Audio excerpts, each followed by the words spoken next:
So, paano nga ba si Pini Inhola nakapunta dito sa Netherlands? Part 2! So, ayan guys, kung nabasa niyo ako, nakita niyo yung video ko na previous, yung part 1 ko. So, marami nagtatanong doon, kaya doon ko sinagot yung mga katanungan. At dito ko yung sasagutin ng buong buo lahat ng mga katanungan ninyo kasi nga tantad na ako ng tanong kasi marami naghanap. Sana yung part 2 yung naabangan namin kung paano ako nakapunta dito sa Netherlands. So, ayan, so sasagutin ko na ngayon isa-isa guys. So, medyo madilim or ako lang talaga yung madilim guys. So, pasensya na, ganito talaga ang kulay ko kayo manggi. Uy! Guys, medyo mahaba-haba itong video nito. Okay, sabihin ko na. Guys, ang unang tanungan guys, kung paano nga ba ako nakapunta dito sa Netherlands is kung dumaan ba daw ako sa agency sa Pilipinas. Ayan guys, ang tanong ko po is hindi po ako dumaan sa agency ng Pilipinas. Embassy to embassy po. Yes, embassy to embassy at wala din po akong agency na mai-recommend po sa inyo. Ayan, klaro po guys ha.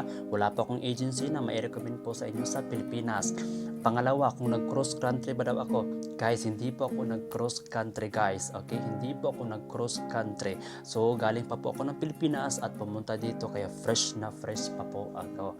Ayan, so yung pangatlong tanong guys, kung may company ba daw nag-hired sa akin or high skilled worker ba daw ako kaya nakapunta ako dito sa Netherlands, kung nurse ba daw ako, caregiver ba daw ako, or teacher ba daw ako, or engineer ba daw ako guys. Hindi po, normal lang po guys ha, normal lang po akong manggagawa dito guys, kaya normal lang, wala akong, hindi ako teacher, hindi wala guys, normal lang talaga guys, so wala.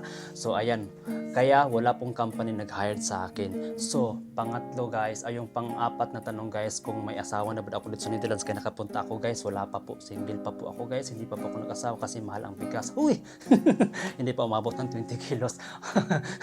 Okay guys, wala pa po guys ha. So yung pang-anim na tanong siguro guys, kung ano ba daw guys, kung may sponsored ba daw ako. Yes guys, nakikita niyo yung profile ko na may matandang kasama ako guys. Yes po, buong pamilya po yan sila guys. To make it story short guys, sila po ang tumulong sa akin guys. So sila po yung tumulong sa akin dahil nung pumunta sa Pilipinas, ayan, matagal na kaming kilala niyan guys, 2015 pa po guys, actually 2015 pa po yung nakilala ko sa Pilipinas kasi na-endorse lang po ng isa kong guest sa Pilipinas na magtutour daw yung pamilyang yan, tapos ako ang magtutour sa kanila. Nagkataon nga isa akong tour guide doon sa Pilipinas kaya nakilala ko sila, at nung nag-offer na, ayan, nung time na yon, nung nakilala ko yung pamilya na yon, pagkatapos sabi nila, i-offeran nila ako kung gusto ko ba daw pumunta ng Netherlands kasi sila daw ang bahala. Kaya guys, nung 2015 pa guys, or yung mga year na yun guys, is madali pang makapasok ng Netherlands, hindi pa mahirap kasi wala pang tension wala pang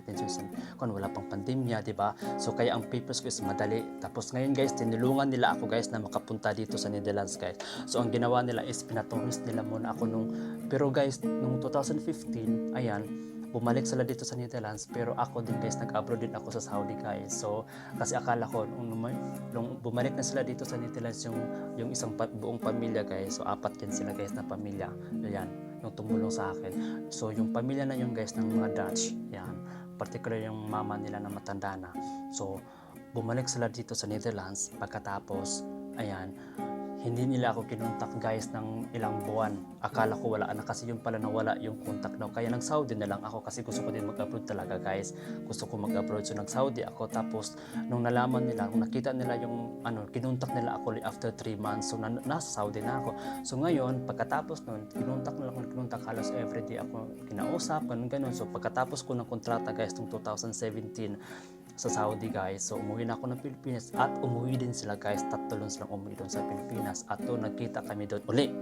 So pagkita namin doon uli, tuwang-tuwa ako kasi nga sabi nila, yung pangako namin na tutulungan ka namin, gagawin namin yun. Kaya guys, ang ginawa nila is tinulungan nila ako guys na makapunta dito sa Netherlands. At first, ayan, dumating sila is January 20, 2017 sa Pilipinas. Pagkatapos nyon is nung sabi nila is gusto mo mag-tourist sa Philippines, papuntahin ka na sa Netherlands. Yes, binigyan nila ako ng papers, yan, inasikaso nila, inintay ko yung invitation nila na papers. Pagkatapos guys, nung 2018 nakapunta po ako ng Netherlands ng less than 90 days. Ayan, nakapunta po ako dito ng Netherlands noong 2018. Tapos sila po nag-asikaso lahat, nag-tourist po ako. Alam nyo ba guys, within 3 months ko dito, hindi umabot ng 3 months guys, ang ginawa nila is pinareview nila ako guys. Pinareview kasi yung pamilya na yung tumulong sa akin is may mga kasi ganun sila, mga ranggungan ba.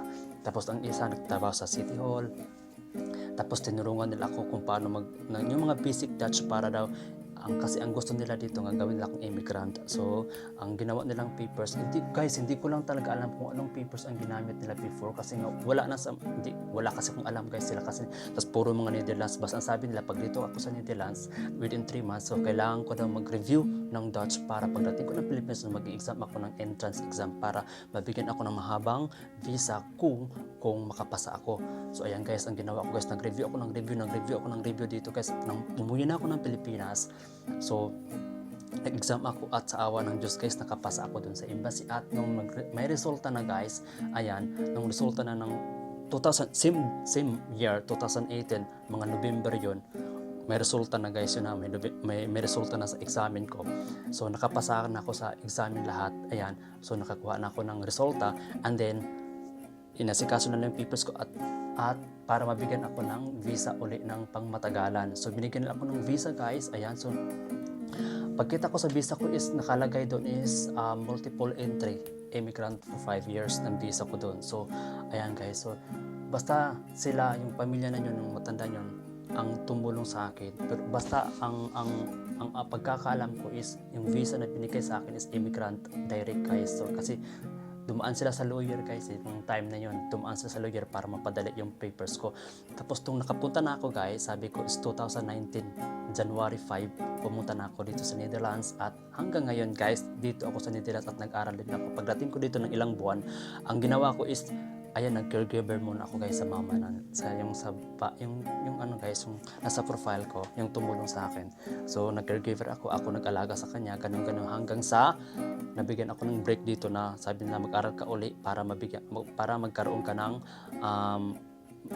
yung diploma kasi kailangan kasi yan guys, pag once na dito ka na Netherlands isang residente ka, kailangan mo din mag-aral para makakuha ka ng diploma para magkaroon ka ng citizenship. Pero ayan guys, so nakakuha na ako ng diploma, okay na ngayon, hanggang ngayon andito pa rin ako guys, dito pa rin ako sa bahay nila. Pero sad to say, yung inalaga akong lola, ayan, wala na siya, namatay na siya ng last 2 years ago, last year wala na siya. So ang inalagaan ko ngayon is dalawang matanda na lang inagaan ko, si dalawang upang magkambal din sila. So at saka may dalawang anak.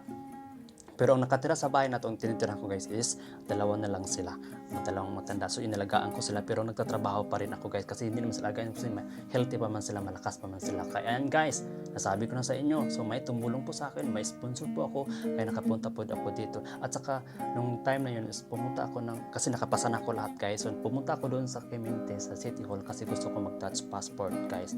Pero ang sabi ng Clemente is sa City Hall is kailangan ko i-surrender ang passport ko ng Pilipinas, pero hindi ko sinurrender yung Pilipinas ko kasi gusto ko nga mag-dual, hindi daw pwede kasi nga single ako.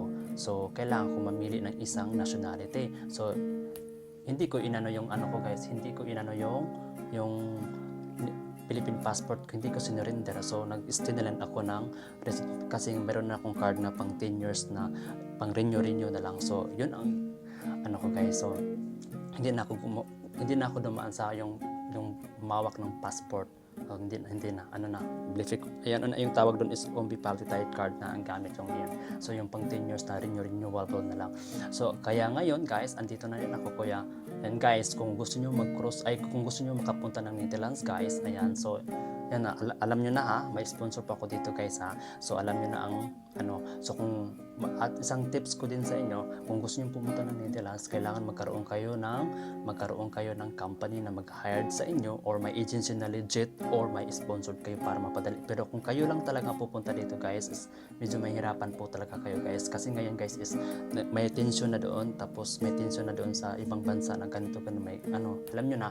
So medyo mahirap po talaga makapunta dito sa Netherlands kung wala kayong sponsor, wala kayong company na mag-hired sa inyo. So I hope nasagot ko yun guys kasi medyo mahaba na 10 minutes na. So yan, direct sa guys.